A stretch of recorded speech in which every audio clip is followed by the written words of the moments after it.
শেহতীয়াকৈ আমি কোভিড-19ৰ নিৰ্মম আৰু বেদনাদায়ক ৰূপটো দেখিবলৈ আৰম্ভ কৰিছোঁ। অসম চৰকাৰে বিভিন্ন ঔষধ চিকিৎসাৰ বিভিন্ন পদ্ধতি প্ৰয়োগ কৰি মৃত্যুৰ পৰা আমাৰ জনসাধাৰণক বচাবলৈ অক্লান্ত প্ৰচেষ্টা কৰিছে।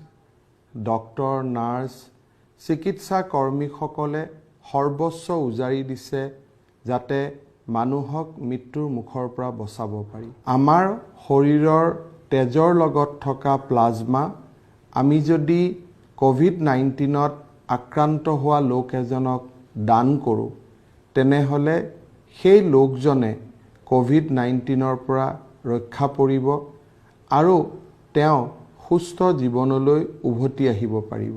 এই কনভালেচেণ্ট প্লাজমা সেইসকল লোকে দিব পাৰে যিসকল লোকে 28 দিন আগলৈকে কোভিড ৰোগত নিজেই আক্ৰান্ত হৈ আছিল আৰু কোভিড-19ত আক্ৰান্ত হোৱাৰ সময়ত তেওঁলোকৰ শৰীৰত এই ৰোগৰ লক্ষণসমূহে দেখা দিছিলে।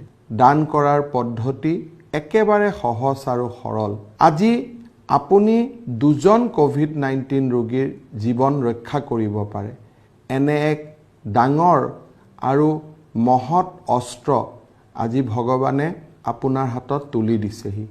মই আপোনালোকক আহ্বান জনাম, যিসকলৰ শৰীৰত কোভিড-19ৰ লক্ষণ আছিল আৰু বৰ্তমান তেওঁলোক সুস্থ আৰু নিৰোগী, তেখেতসকলে এই কনভালেচেণ্ট প্লাজমা দান কৰিব পাৰে। 104 নম্বৰত ফোন কৰক, আমি লগে লগে আপোনালোকক যোগাযোগ কৰিম। আপোনালোকৰ সহযোগিতাৰ বাবে মই বিনম্ৰতাৰে সৈতে অনুৰোধ আৰু আশা বুকুত বান্ধি ৰৈ থাকিলোঁ। ধন্যবাদ।